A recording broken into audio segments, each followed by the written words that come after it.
네, 우리 하나님의 말씀 같이 보겠습니다. 두 군데에서 보겠습니다. 마태복음 21장 1절에서 11절, 그리고 시편 24편 7절에서 10절입니다. 우리 한 목소리로 같이 읽읍시다. 시작. 예수와 그 제자들이 예루살렘에 가까이 이르러 올리브산에 있는 백박의 마을에 들어섰다.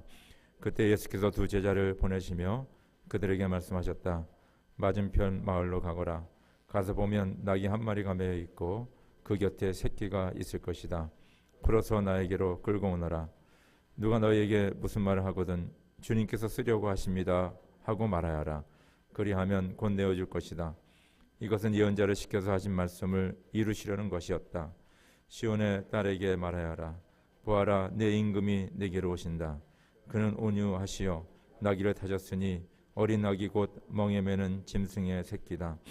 제자들이 가서 예수께서 지시한 대로 어미 나귀와 새끼 나귀를 끌어다가 그 위에 겉옷을 얹으니 예수께서 올라타셨다. 그 무리와 자기들의 겉옷을 길에다가 폈으며 다른 사람들은 나뭇가지를 꺾어다 길에 깔았다. 그리고 앞에 서서 가는 무리와 뒤따라오는 무리가 외쳤다. 호산나 다윗의 자손께 복되시다. 주님의 이름으로 오시는 분 더없이 높은 곳에서 호산나. 예수께서 예루살렘에 들어가셨을 때 온 도시가 들떠서 물었다. 이 사람이 누구냐? 사람들은 그가 갈릴리 나사렛에서 나신 예언자 예수라고 말하였다. 문들아 너희 머리를 들어라. 영원한 문들아 활짝 열어라. 영광의 왕께서 들어가신다. 영광의 왕이 누시냐? 힘이 세고 용맹하신 주님이시다. 전쟁의 용사이신 주님이시다. 문들아 너희 머리를 들어라. 영원한 문들아 활짝 열어라. 영광의 왕께서 들어가신다. 영광의 왕이 누시냐? 만군의 주님 그분이야말로 영광의 왕이시다. 아멘. 오늘은 저희가 종려 주일로 지킵니다. 예수님은 우리의 죄를 용서하시고 우리의 죄값을 치르시기 위하여서 예루살렘 도시에 이제 입성하십니다. 예수님께서 예전에 예루살렘을 여러 번 왔다 갔다 하셨거든요. 그런데 이번에는 특별히 그 나귀를 타고 들어가시는 거예요. 나귀를 타고. 그리고 예전에는 보통 때 가셨는데 이번에는 6월절에 가셨어요. 6월절. 그래서 여러분 6월절은 이제 유대인의 3대 절기 중에 하나거든요. 그래서 6월절은 그 이스라엘 백성들이 이집트에 노예로 잡혀 있다가 한 400여 년 동안 거기서 노예 생활을 하게 됩니다. 그리고 하나님께서 특별히 역사하셔서 특별히 이제 어린 양을 잡아서 그 피로 문설주에 바르면 그 피가 있는 집은 구원을 받았어요.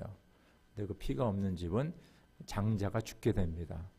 그래서 이스라엘 집안에는 집사람들은 다 피를 발랐기 때문에 그 자녀들이 죽지 않고요. 그리고 이집트 사람들의 집안은 그걸 모르기 때문에 피를 바르지 않았기 때문에 죽게 됩니다. 그래서 이집트 왕이 야 이러다 우리 다 죽겠다.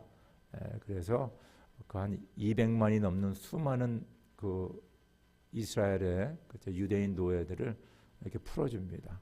그래서 그것을 기념하는 것이 바로 6월절이에요. 6월절. 그래서 예루살렘이 보통 주민이 예수님 당시 2000년 전에 한 10만 명이 살았다고 합니다. 그런데 6월절에는 각 지방에서 또 멀리 타국에서 그 유대인들이 모여드는데 한 10만 명 정도가 모여든다고 합니다. 그래서 예루살렘 그 당시 예수님이 그 입성할 당시는 한 20만 명이 그 예루살렘 성에 있었어요. 그 예수님께서 이제 나귀를 타고 예루살렘에 입성하니까 많이 난리가 난 거예요. 사람들이 막 예수님을 대환영합니다. 그래서 그 감람나무, 그렇죠? 그 종려나무라 그러죠. 그 나무 가지를 꺾어다가 막 그냥 예수님 환영하고 막 흔들고 어떤 사람은 막 길에다 깔고 그러면서 다윗의 자손, 그렇죠? 주님의 이름으로 오는 분, 호산나 이러면서 찬양하는 거예요. 그래서 다윗의 자손이라는 말은 뭐냐면 메시아라는 뜻이죠. 메시아, 그들을 구원한다는 거예요. 호산나라는 말은 뭐냐면 지금 우리를 구원하소서, 지금 우리를 구원하소서. 그리고 주님의 이름으로 오신다, 하나님께서 보내신 그런 아주 구원자, 우리를 구원하실 분이다 하는 것을 막 사람들이 찬양하는 거예요. 찬양하는 거예요. 그래서 왜 갑자기 예수님이 나귀 타고 들어오시는데 왜 그 예루살렘 백성들을 이렇게 찬양했을까? 그 당시 유대인들은 로마의 억압을 받고 있었습니다. 로마 식민지죠. 로마 제국의 식민지. 그러니까 나라가 없는 거예요. 그리고 여러분 로마 제국에서 막 세금을 많이 내야 되고 뭐요? 막 끌려가기도 하고 막 등등 그런 어려움을 당하고 있었습니다. 그래서 그들은 진짜 간절히 소원했어요. 구약 성경에 보니까 하나님께서는 메시아를 보내 이 백성을 구원하신다 하는데 그분이 꼭 오셔서 로마 제국에서 우리를 해방시켜주고 그뿐만 아니라 그들이 제일 존경하는, 우리로 말하면 세종대왕 같은 분입니다. 바로 다윗 왕, 그분이 그 유대 나라를 크게 만들었거든요. 그런 이스라엘의 큰 나라를 다시 만들기를 소원했습니다. 근데 가만히 보니까 뭐 인물이 없는데 그 예수님에 대한 그 소문이 많은 거예요. 그래서 예수님은 막 그 앉은 병에도 착착 고치시고 장님도 눈뜨게 하시고 그리고 그 물고기 2마리야 빵 5개 아주 조그만 거지 그걸로 5,000명을 먹이시고 뭐 소문에 의하면 죽은 자까지 살리신다 막 이런 것이 이제 들리는 거예요. 특별히 그 6월절 때 그 외부에서 온 10만 명의 그 수많은 사람들이 아마 예수님께서 갈릴리라든가 다른 지역에서 행하는 그런 기적을 본 사람도 있었을 것 같아요. 그래서 그 사람들이 막 와가지고 이제 입소문이 나는 거죠. 그러니까 이제 분위기가 그렇게 된 겁니다. 그래서 그들의 간절한 소원, 메시아가 꼭 오셔서 우리를 구원해야 된다. 그렇죠? 그리고 예수님의 그 모든 걸 보니까 야, 이분이야말로 메시아가 아닌가 하면서 예수님을 맞이하였다는 것입니다. 그런데 이 놀라운 사실은요, 이들이 예수님을 이렇게 대환영한 다음에 일주일 지나서 예수님이 사형죄로 붙잡히게 됩니다. 그래서 재판을 받을 적에 예수님을 대환영한 이 사람들이 예수를 십자가에 못 박히시오라고 막 소리 지릅니다. 놀랍지 않아요? 한 주 전에는 예수님을 메시아라고 웰컴했는데 한 주 지난 후에는 뭡니까? 예수님이 재판받으니까 예수님을 십자가에 처형하라라고 이들이 소리를 지르는 겁니다. 저는 이 말씀을 묵상할 때마다 제 자신 한번 돌아보게 돼요. 지금 막 진짜 주님을 막 사랑하고 말씀을 증거하고 목사 일을 하고 뭐 등등 하는데 이 분위기가 바뀌고 뭐 상황이 좀 안 좋아지고 그러면 또 큰 마음이 바뀌어가지고 입 딱 씻고 뭐 나는 뭐 더 이상 뭐 예수님 안 믿는다 뭐 그렇게 혹시 행동하지는 않을까? 나 자신 한번 돌아보게 됩니다. 진정 나의 믿음이 진정한 예수를 나 주어 구원자로 영접하고 주님을 온전히 예배하고 섬기는 그런 진정한 믿음인가? 아니면 그냥 그 종교적인 생활 그냥 왔다 갔다 하고 그렇죠? 여러분들 목사님 중에서도 가끔 또 사이비 목사도 있는 거 아시죠? 뭐 성도들 중에서 그런 분들도 계시고 그래서 자기 자신 한번 돌아보게 돼요.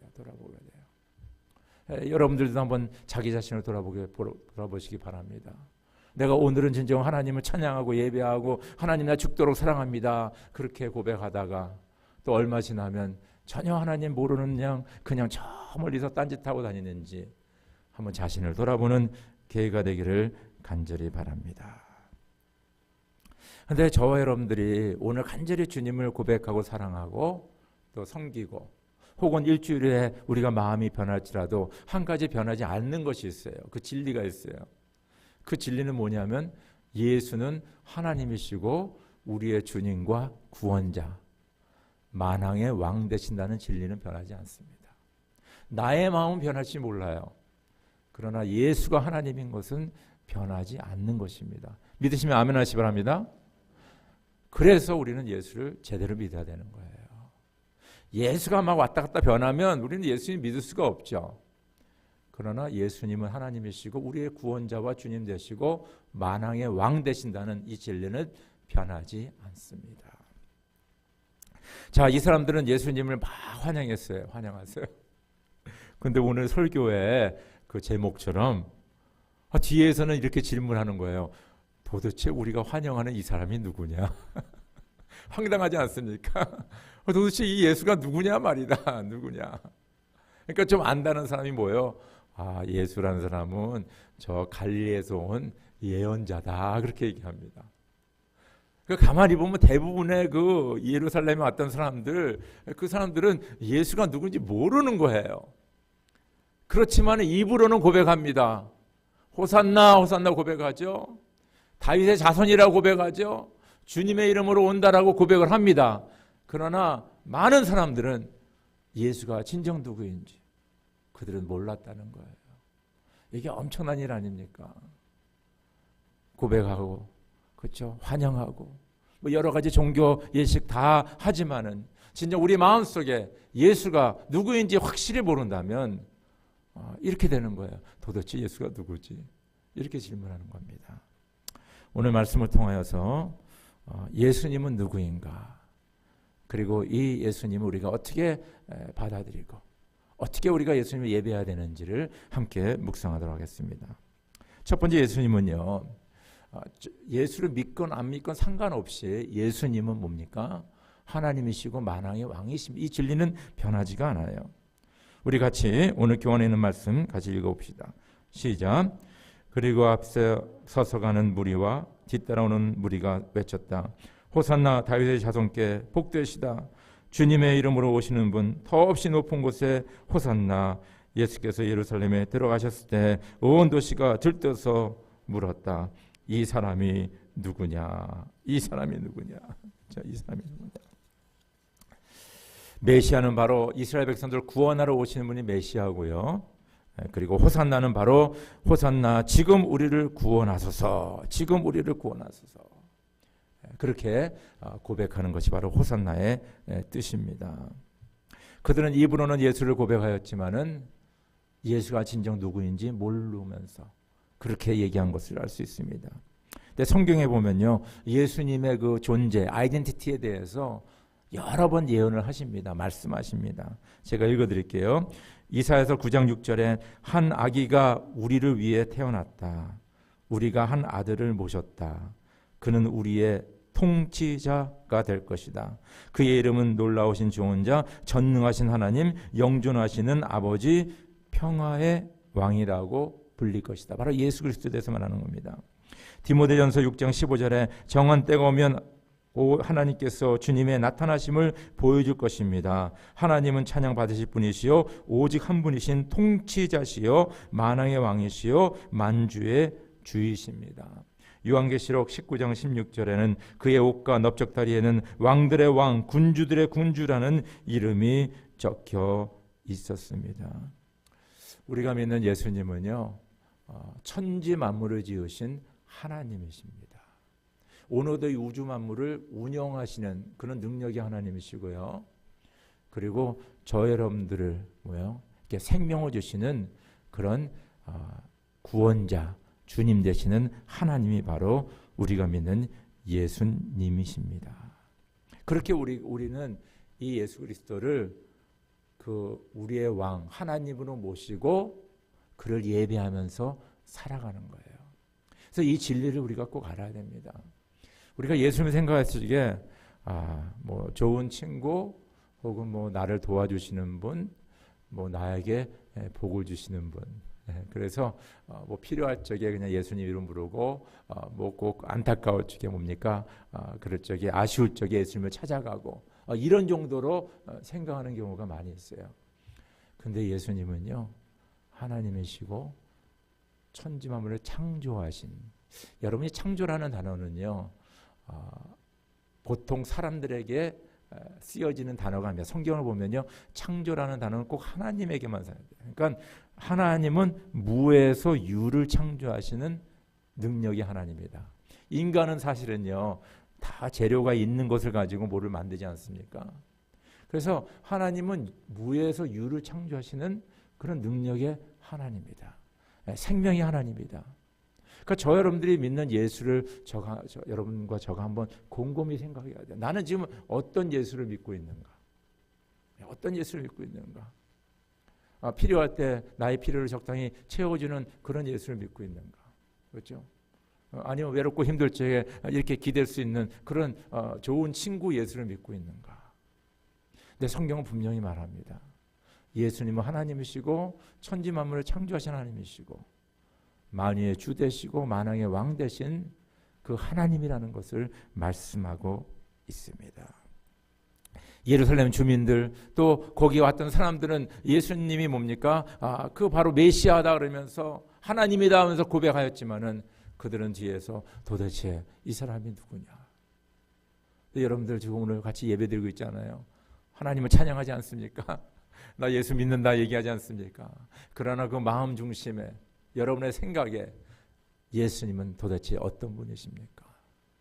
여러분 오늘 종료주의를 맞이해서 이 질문을 꼭 한번 하시기 바랍니다. 예수는 나의 어떤 존재인가? 진정 만왕의 왕 되시고 나의 하나님이신가? 나의 주인이신가? 이런 확신이 있기를 주의 이름으로 축원합니다. 두 번째는요. 오늘 예수님에 대해서 얘기하는데 예수님은 온유하신 분이다. 그러면 온유하신 분이다. 온유하시기 때문에 나귀를 타고 오신다. 그렇게 말하고 있습니다. 우리 성경 같이 한번 읽을까요? 시작. 그들에게 말씀하셨다. 맞은편 마을로 가거라. 가서 보면 나귀 한 마리가 매어 있고 그 곁에 새끼가 있을 것이다. 풀어서 나에게로 끌고 오너라. 누가 너에게 무슨 말을 하거든 주님께서 쓰려고 하십니다 하고 말하여라. 그리하면 곧 내어줄 것이다. 이것으로 예언자를 시켜서 하신 말씀을 이루시려는 것이었다. 시온의 딸에게 말하여라. 보아라, 내 임금이 내게로 오신다. 그는 온유하시어 나귀를 타셨으니 어린 나귀 곧 멍에 매는 짐승의 새끼다. 그렇죠? 네. 여러분들 그 예수님께서 예루살렘 입성할 적에 막 사람들이 환영하고 종려 가지를 흔들고 땅에다 깔고 그러면서 환영하는데 예수님은 갑자기 나귀를 타고 들어오시는 거예요. 근데 이게 그림이 잘 맞지 않습니다. 왜냐하면 예전에 그런 어떤 수도에 그 사람들이 종려나무 가지를 들고 환영하고 그럴 적에 보통 그 입성하는 사람이 어떤 사람이냐면 왕, 그렇죠? 왕이 다 올 적에 사람들에게 환영하는 겁니다. 아니면 어떤 장군이 전쟁에 나가서 대승을 거두고 들어왔을 적에 환영하는 거예요. 근데 왕이나 그 장군이 그 입성할 적에 어떻게 입성하냐면 큰 마차라든가 아니면 백마를 타고 오게 되어 있습니다. 근데 예수님은 이 나귀를 타고 오는 거예요. 이 그림이 잘 맞지 않아요. 그럼에도 불구하고 사람들은 예수님을 환영하는 것을 알 수 있습니다. 여기서 말씀해 보니까 그는 온유하셔서 보통 우리에게 주는 그 왕의 이미지, 왕의 이미지는 뭡니까? 군림하고 치리하고 때로는 강압적으로 다스리는 그런 왕의 이미지가 많습니다. 사실 세상의 왕들은 그래요. 우리가 왕들을 막 떠받쳐서 막 그냥 세금 내고 막 그러지 않습니까? 그러면서 그들은 우리 위해 군림하는 경우가 많아요. 이 역사를 쭉 보시 바랍니다. 그래서 우리 조선 500년에도 그 선왕이 몇 명 없는 거예요. 진짜 이 손꼽 몇 명 안 되는 거죠. 대부분의 왕들은 다 백성들에게 뭡니까? 억압적으로 한 것을 우리가 알 수 있습니다. 근데 예수님은 달라요. 만왕의 왕이신데 온유하신 분이시다. 온유하신 참 착하신 분이다. 자, 말씀 몇 군데 읽어드릴게요. 여러분 안에 이 마음을 품으십시오. 그것은 곧 그리스도 예수의 마음이기도 합니다.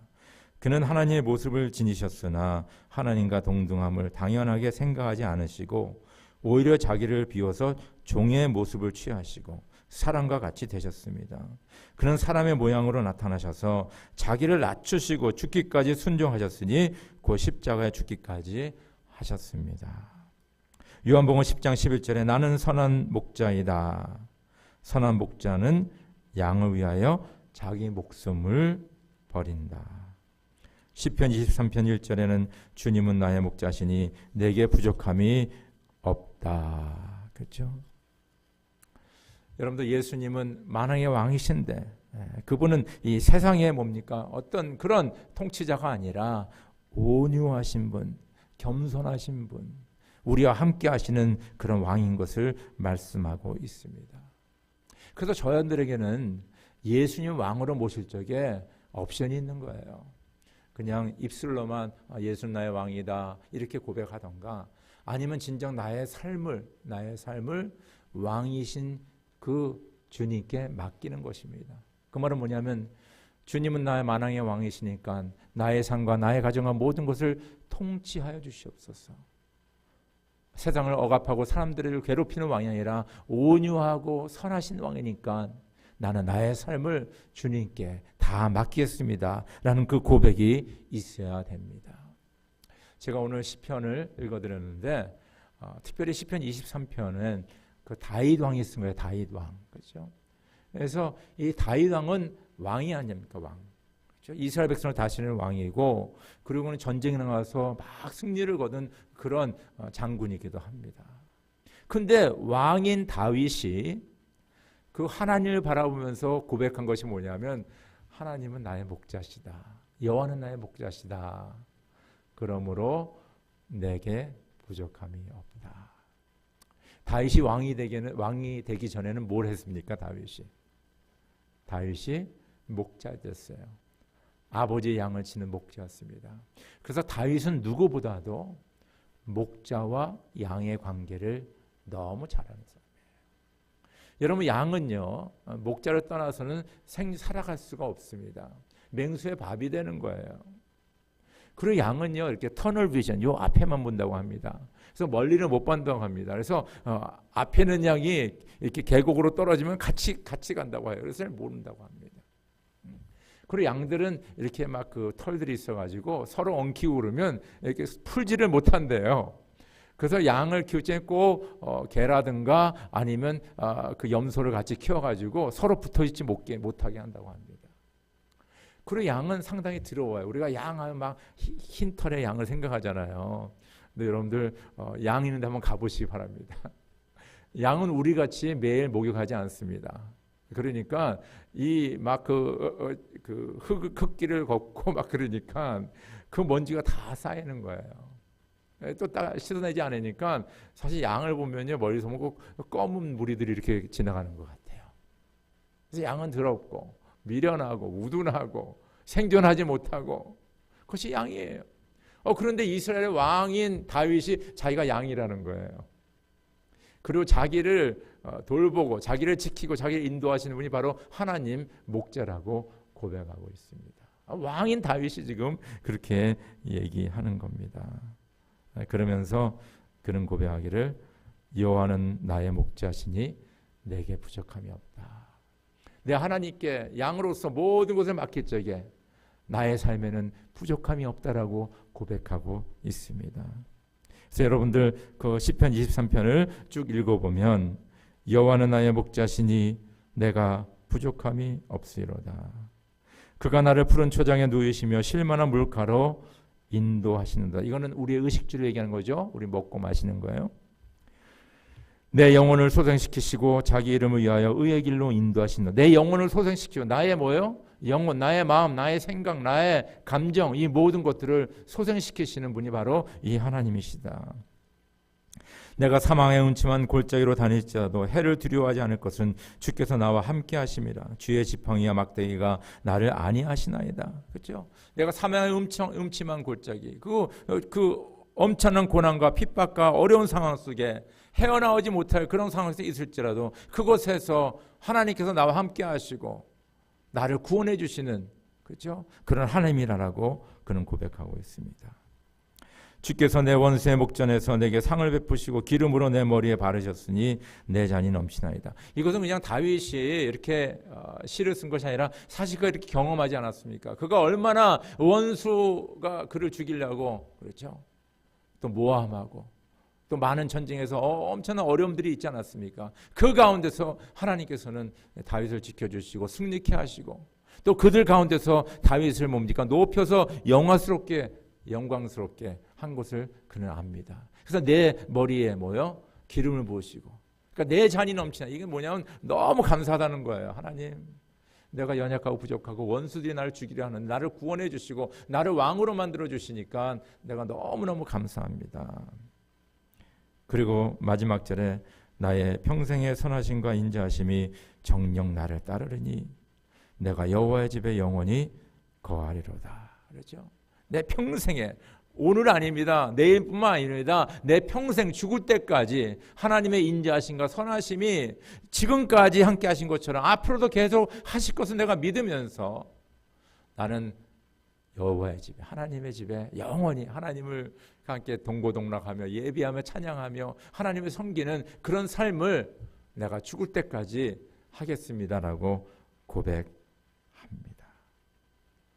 이것이 바로 자기의 삶을 양이 목자에게 다 맡긴 것처럼 우리의 삶을 예수 그리스도께 진짜 왕으로 주님으로 완전히 맡길 적에 나의 삶에 부족함이 없고 나에게 의식주를 해결해 주시고 그렇지 일용할 양식을 주시고 그리고 뭡니까? 내 영혼을 소생시켜 주시고 가장 어려운 환경과 조건과 그런 가운데서도 우리를 지키시고 구원해 주시고 원수들이 우리를 공격해도 뭡니까? 우리를 막아주시고 승리케 하시고 영화롭게 하시고 신실하시고 선하시고 좋으신 그 하나님께 나의 삶을 다 맡기겠습니다. 할렐루야. 바로 주님께 여러분의 삶과 여러분의 가정의 모든 것을 다 맡기시기를 주님의 이름으로 축원합니다. 마지막으로 우리 세 번째 같이 보겠습니다. 만왕의 왕 예수를 감사와 기쁨으로 예배하자. 우리 말씀 같이 읽읍시다. 시작.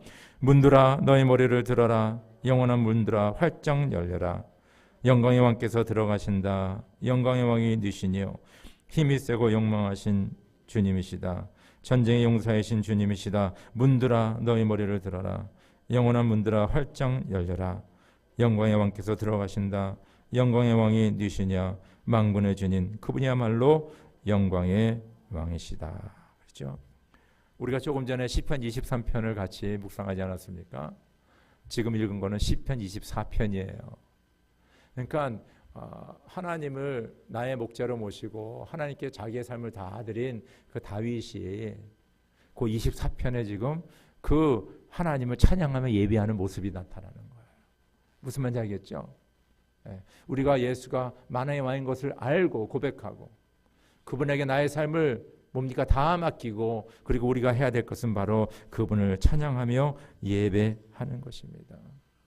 바로 이 찬양은 뭡니까? 예수님 당시 예루살렘에 입성할 적에 사람들이 예수님을 대환영하며 호산나 메시아 주님의 이름으로 오시는 분이라고 찬양했고요. 지금 2021년 오늘 저 여러분들이 바로 이 찬양을 주님께 드리는 것입니다. 근데 2000년 전에는 뭐예요? 사람들이 그냥 입술로만 찬양했잖아요. 예수님이 누군지도 모르고 그러면서 사람들이 다 그냥 분위기에 휩쓸렸어. 참 이런 거 보면요. 우리말에 민심이 천심이다 뭐 그런 얘기도 있지만은 이 민심이 또 이상한 데로 또 가는 경우가 많이 있어요. 그래서 가짜를 진짜로 보고 막 그냥 또 환호하는 경우도 없지 않아 있습니다. 그래서 저 여러분들은 뭡니까? 하나님 앞에 예배할 적에 우리가 신령과 진정으로 예수가 누구인지 알고 예수를 내 마음에 모시고 온전하게 찬양을 해야 합니다. 여러분들 역대상 15장 25절에서 29절 보면요.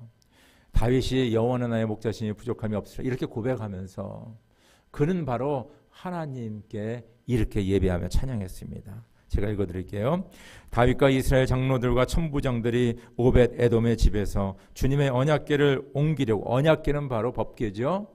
바로 하나님과 이스라엘 백성들이 약속할 적에 하나님께서 이것을 만들려고 그랬어요. 특별히 그 안에는 하나님의 말씀이 들어있습니다. 그래서 그 언약궤는 하나님과 이스라엘 백성의 약속을 의미하고요. 또한 그 언약궤는 뭡니까? 하나님께서 이곳에 임재하신다. 우리와 함께 하신다는 그 의미가 그 언약궤에 있습니다.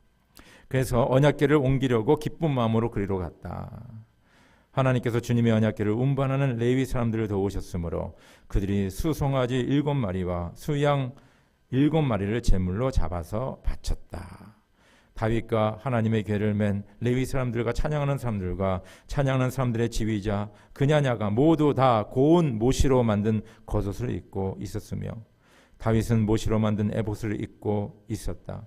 온 이스라엘은 환호성을 울리며 불나팔과 나팔을 불고 심벌주를 우렁차게 치고 거문과 수금을 타면서 주님의 언약궤를 메고 올라왔다. 주님의 언약궤가 다윗성으로 들어올 때 사울의 딸 미갈이 창밖을 내다보다가 다윗 왕이 춤추며 기뻐하는 것을 보고 마음속으로 그를 업신 여겼다. 그렇죠?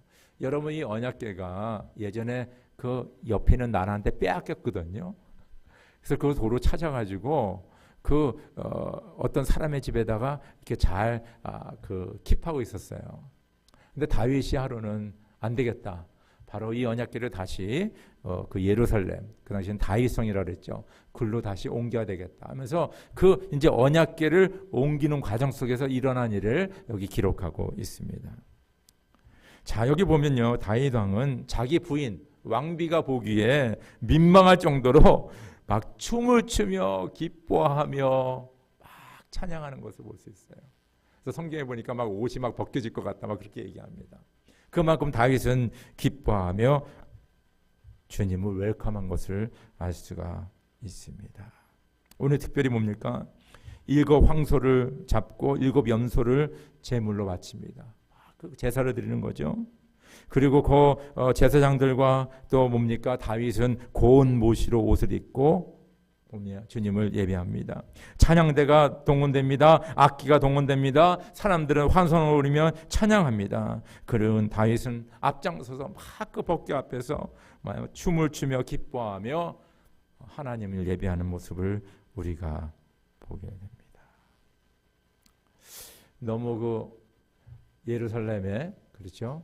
2000년 전에 종려나무 가지를 들고 막 예수님을 환영했던 그 사람들 뒤에서는 도대체 예수가 누구야? 물어보는 사람하고는 너무 대조가 됩니다.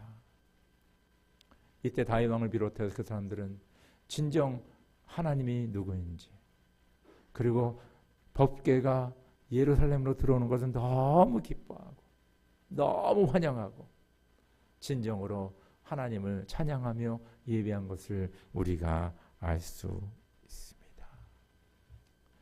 여러분들 가만히 보세요. 저 여러분들의 이 예배, 하나님을 향한 찬양이 어느 수준에 와 있나? 오늘 다윗을 보니까 너무 그러니까 그 부인이 보기에 좀 미치지 않았나 할 정도로 열광적으로 적극적으로 하나님을 예배하고 찬양하는 다윗의 모습을 보게 됩니다. 여러분들, 여러분들 오늘 이렇게 주일 예배 드리잖아요. 진정 예배를 우리가 신령과 진정으로 하나님 앞에 드리는 건데, 우리가 비록 뭐 다윗처럼 막 춤추고 막 이런 스타일은 아니더라도 우리의 마음 깊은 곳에서 하나님을 향한 뜨거운 사랑과 열정과 적극적인 자세와 그 예배와 찬양이 주님 앞에 드려져야 됩니다. 그것이 바로 하나님께서 기뻐하는 예배예요.